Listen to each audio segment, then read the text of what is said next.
Today, we're going to be building the new Sanctum Sanctorum, which is brand new to August of 2022. I'm actually really excited, guys. We're going to do a full-on review. We're going to build it, see what's inside, and, kind of put it into our LEGO city. So if you're interested in that, stick around, smash the like button, subscribe if you're new. Let's go ahead and get started. All right, as we just jumped out everything on the table, let's go ahead and organize it and see exactly what we just got. What the heck is this? All right, ladies and gentlemen, inside you are going to get bags numbered 1, 2, which is in a highlighted print. I wonder why. All the way to bags 18. So 1 all the way to 18. Time out, guys. Can we just take a second? Why is 2 like bold? I'm so confused. LEGO. Why? I don't get it. But anyways, all the way to bags 18. And then you do get this little baggie that has some plates and some flames. And you do get an instruction booklet. And LEGO, being Go Green, has put a base plate in a cardboard package. Why? I have no idea. In other sets, it just came in the box as a base plate. It's plastic. We're buying plastic, and I don't get it. And then on top of it, here's my little rant for today's video. It all comes in plastic. It comes in plastic. We're not being green here. We're not being green. Sorry. I know they're doing their best, but I just questioned some choices. But all right, let's go ahead and get into this bad boy. I'm so pumped, so excited. This is going to be an awesome looking set, guys. So many bags, 18 in total. It's going to be exciting. So without further ado, let's go ahead and get straight on into building this bad boy. I'm now hiring someone to install stickers for me for the channel. If anyone wants to do that, please fill out the form in the comments below. No, I'm just kidding, guys. I really wanted to show this. There's 3 instruction booklets, 1 through 3, and they looked pretty sleek, so thought I'd show you it. Let's get building, and we'll do small updates with a review at the end. I am opening the bag 1, and they do have instructions to how to use a brick separator. It's actually kind of interesting, kind of cool. So check out the different methods. I like that. That bottom one is pretty cool. The Technic pin, and then of course your plate on top of your tile on top of a plate. My preference is to go backwards, but that's just me. I'm just defying the instructions. Check out the Dr. Strange Minifig. This thing is awesome. He has so much detail. I like his hairpiece. It's got some gray on it. The cape is really cool. It's like flexible and rubberized. It looks really good. So 3 bags in, and we have 2 minifigs and pretty awesome looking structure so far. So we did get Dr. Strange and we did get Wong. One of my favorite parts about these modulars is probably this base floor with all the tiling. I love the patterns you can create. So really impressed with that. This blue piece over here looks like a gem of some sort. I'm sorry, guys. I'm not the biggest Marvel fan. I've actually probably never even seen a Marvel movie, but that's a really cool Lego piece. I know a cool Lego piece when I see one. And that, my friend, is a really cool one. One of the other cool details on this back side was this book with like the like locked-in window. This was so cool. I like how the designers incorporated this. I'm not sure what the book even is, but locked away like that and having the doors kind of like hinged doors to kind of hold that book in place behind a piece like that is a really cool technique. So probably my favorite building technique so far. And then as far as in the facade here, use some snap bricks. Let's see if I can pop this off. I can't. Behind here, these are snap bricks, and you kind of just make the wall a little bit beefier. I thought that was a really cool technique as well. Just getting done with bag number 5, and this is really cool. I love the technique used to create like your studs on the outside, and then putting tiles. I think it looks really good. But then we got Ebony Maw. It's a minifig in bag 5.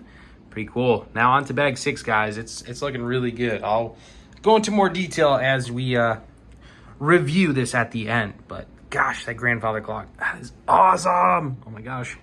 Really cool bag number 7. One of my probably like cool parts about this is this like curved end wall. Well, it's like a 45-degree angle. And then the Iron Man, of course, is really cool. My first Iron Man minifig. The double door was an interesting technique to put in. You can see it kind of closes like so.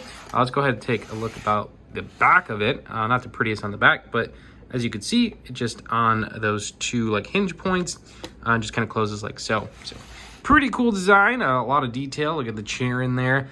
with some sticker paintings. God, I'm so over the stickers.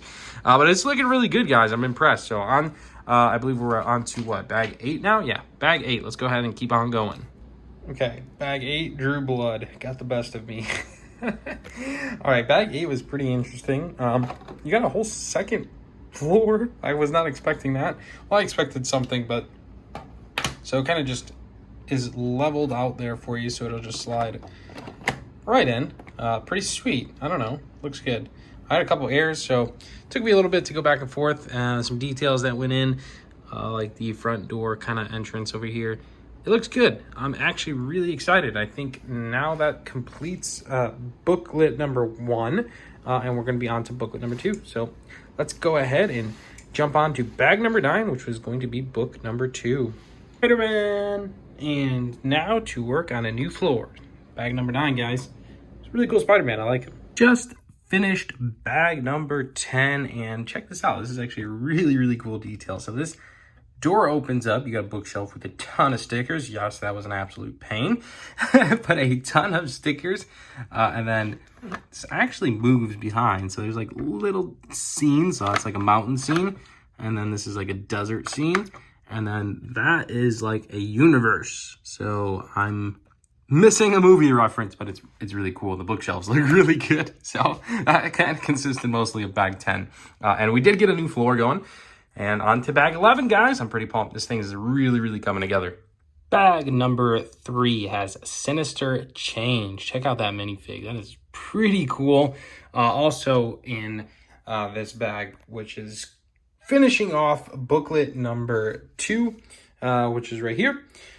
We have a finished floor. So that'll be on to the last booklet, which is book number 3. Not sure why it's broken down into 3 separate books, but the second floor is pretty awesome, and we're going to get more on into it here at the end when we do our final review. But here's just an update and progress status report because it looks pretty incredible. I really do love the color usage and all the windows. It looks phenomenal, but we'll get to that here in our final review at the end of this video. But a couple more updates and we'll get to that point. This is looking absolutely incredible. We are about to start bag 16. The detail inside is awesome. Can't wait to get to that in our review here at the end. But we do have a new floor and it's almost done, guys. I'm really pumped. This is looking awesome. Such a fun set to build so far. And here it is with all of its mighty, the Sanctum Sanctorum. It is awesome, guys. This set was a very cool build. This minifig's just popping off right in my face. Let's move it to the side here. What an awesome build. It looks absolutely great. I'm looking at it on camera and kind of seeing just how cool it is. The minifigs are absolutely great. I won't be a reliable source on the minifigs because I personally don't watch Marvel, but I think our review is going to be pretty nitpicky on our detail of this modular from the Sanctum Sanctorum. It's awesome. It is an awesome build, and I hope you guys do find my review informative, entertaining, and insightful. So without further ado, let's go ahead and take a look on inside, and I'll give you my complete thoughts of this Lego set because it is quite an awesome set. Okay, guys, we're going to start with the main floor. That is probably one of the best floors to even go further into saying what this thing's about. And you can see I just took off that layer there. But we'll get into that in just a moment. This is what it looks like on the first floor. The trees I thought were interesting. I've never built a Lego tree with this design. I thought it was pretty cool to use these pieces, kind of like a floral piece. And then you add leaves to it and even the tree leaves on top. It looked really good. I was really impressed. One thing I am going to nitpick, I was not a big fan, is the doors. I found when I was building these doors, I was constantly knocking them off on the interior. But here's a better look of what I am talking about because they just don't sit very well. It's on a plate and you have these inverted slopes to kind of tie them in together. But a really cool design, when it's going to be placed into the city where you're not touching it and moving it, it's pretty good. It is. I don't want to be too nitpicky on that, but the grand staircase was awesome. It was an awesome build. It was pretty cool. The facade windows I think is a good touch. You have these vent pieces that overlay your windows that move quite frequently if you touch them, but for the aesthetics, I think they did a good job. And it was a really good call by the designer to do this. One thing here is I absolutely love when building these sets is just the exterior detail. Like, right, you're adding these tiles that just gives it so much texture to the outside. I thought that was such a good touch and just adds so much detail to any building, let alone this one. And then some of the stuff in the back, I don't really care too much about because, quite frankly, I'm never going to see it in my personal Lego city. But if that's something that interests you, they did add textured details to it to just kind of give you a feel. So definitely do consider that. The other thing I did find interesting was the black lamppost. Is that a teaser to a new series? If you don't recall, all the modular buildings have a white lamppost, which I could show you guys later on. So seeing a black one kind of gives me a, you know, stipulation that we're going to continue to see Marvel modular aligned items, probably because it's so popular. Look at Iron Man going absolutely crazy on that thing. But yeah, overall, a very good design. On the absolute interior here, you have a backdoor kind of access way. You could see a like really cool designed, it's really hard to see this guy, but it had a bunch of like little artifacts on it that I won't know from probably the movies. And then over here, I'm gonna go ahead and pop this out. You do get a refrigerator that actually opens up and has a like secret path back there, but nothing too crazy, guys, on that detail. And then the the chair over here I thought was really good, well designed on the interior. Then all your picture paintings, and then the grandfather clock, which you can see right there. I thought that was pretty marvelous. That was such a good design. I love grandfather clocks. We've seen it in the bookshop from 2021 modular line. Something kind of similar, but this one was, you know, they always impress me, right? And then, of course, your tiled floor looks good as ever. Then on the back side of the first floor, guys, you have a removable area here, which is something I like to see is these removable like modular style layers. I think it works, right? It does. And then you have a movie reference over here that just jam-packed with detail. I love the like fire ring. I don't know. Me and my girlfriend decided we're gonna have to watch this movie just to get a better idea for this set. But I do apologize not being movie referenced. But that's essentially not what this review is about. It's more the building, the structure, and then placing into the city and seeing what I do like about it and what I don't like. And then this is your top piece to your like mid, like bi-level floor that's added in. It's got a walkway that goes all the way through. I don't know. It's nothing too significant, kind of like a overlook into the first floor, and then with your grand staircase. And then this got moved a little bit, but you have little stairs going up and up. So let's go ahead and add in our second floor and see where this goes. Okay, we will look at our interior where our second floor, you can see, walks up on both sides right down here. It has a nice bookshelf that is actually pretty remarkable. And then you have a door that opens up and some pretty scenic stuff over here. So you can see it's a white mountain area, and then you can see it's a desert. And then you can see it's like a Spider-Man metaverse. I don't know. Again, movie reference. But I thought that was really cool design. I'm going to show you guys how they did that on the back of this build after we get done going through the interior. But I really wanted to show you that. I do like this is one thing I did like, guys. I really like the like extended height of each floor instead of like normally a floor coming out to like using my hand as a measurement here, probably like this high. It's extended probably like 2 or 3 bricks higher than normal. And I thought that added so much detail, even though they didn't, you know, pursue to show it kind of in this floor, in my opinion. But it's openness. That's kind of what this floor was mainly about. It's about being open, then adding some details and, you know, like your sofas, your balcony overlook. They did do a good job, but essentially, guys, these interiors, for me, I'm never going to see them after I build them. And that's, you know, just kind of in my opinion. But of course, we are going to look at them. We are reviewing them. And I think for an interior design on the second floor, they did a great job. It looks pretty awesome. But anyways, on to the exterior of our second floor. Okay, the exterior of our second floor, again, with the same window design with our crooked vents that I neglected to put in. One thing I did like was the 45-degree angle yet again carrying out throughout the building.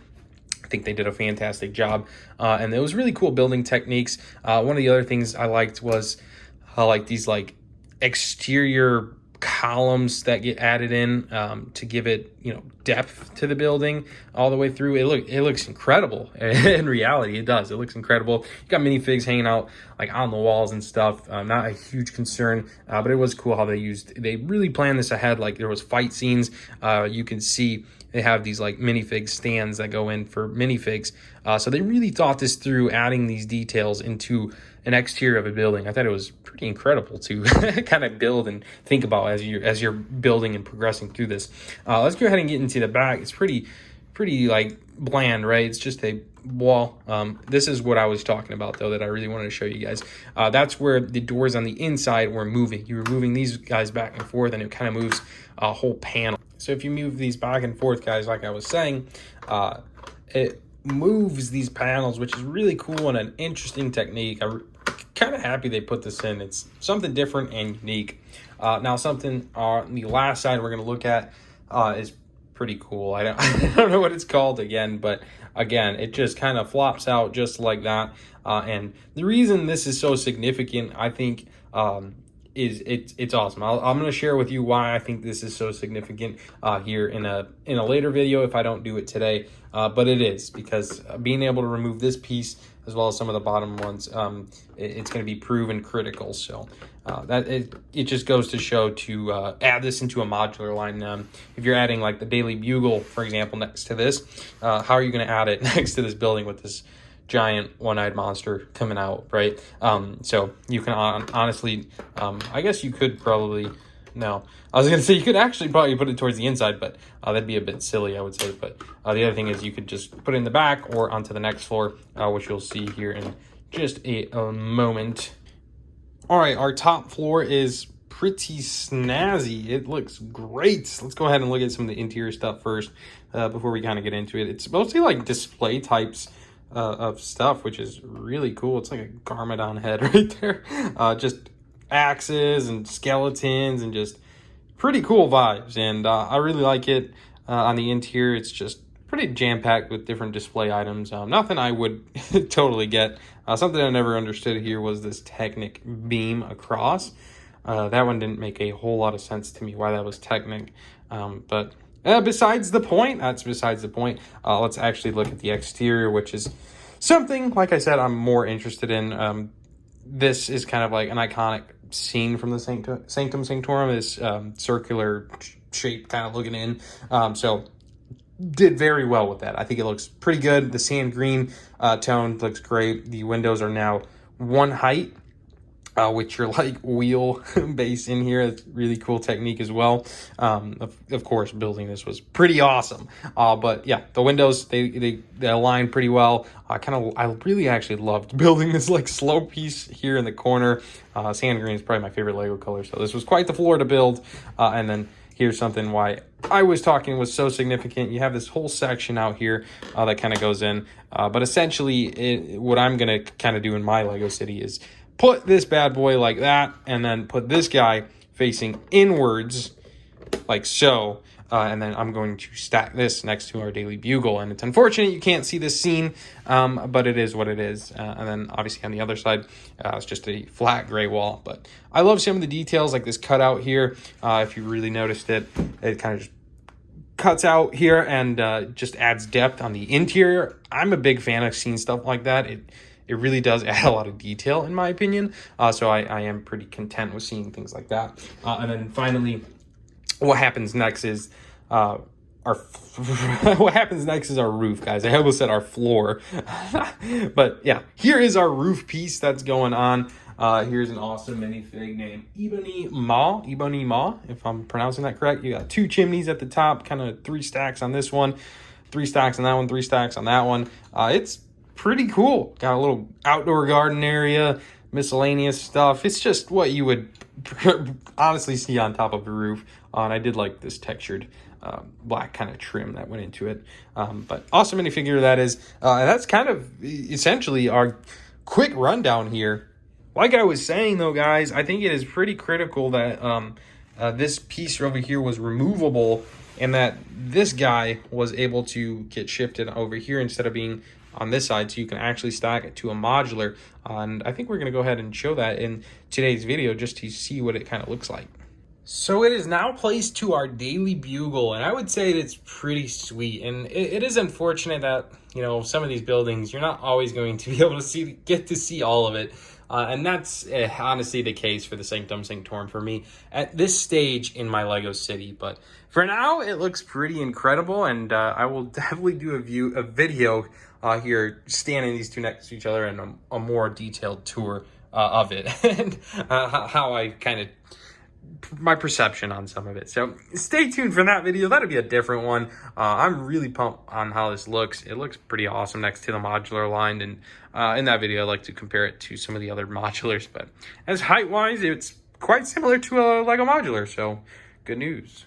But anyways, guys, I believe this is going to end it for our review with a couple final statements. I thought the set was absolutely awesome to build. It's actually been a while since I've built a modular of some structure, or honestly a big building, and this one was so fun to work on. I really do recommend this set, and especially if you're a Marvel fan and you enjoy Marvel themed, this is probably more of a set for you than it is me, because I'll be honest, the minifigs in this set were pretty cool, and I'm not a Marvel fan. The only person I think I knew was Iron Man and Spider-Man. I honestly did not know who Doctor Strange was before I bought this set and some of his different versions of himself. So, you know, hate me in the comments all you want. At the end of the day, I bought this set for a building in my Lego city, and you know what?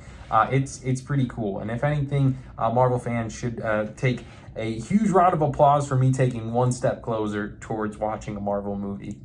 See what I did there? But anyways, guys, I hope you found our review entertaining and insightful, informative, the whole deal, because I enjoy making these videos, and I encourage feedback. I'm always open to feedback, and I had a lot of fun building this and reviewing it, because it really is a cool and unique set, and I'd like to do more of these. I believe the next one on our list is the Lego Castle that I kind of want to build and review. So if that interests you, hit that subscribe button, like this one, and let me know. As always, guys, thank you so much for watching. Stay tuned for the next video where I put this and compare it to some modulars, as well as next to the Daily Bugle. I think that'll be an interesting one. So again, do give me feedback. As always, guys, we'll see you in the next one. Thanks so much for watching. That's it. Out.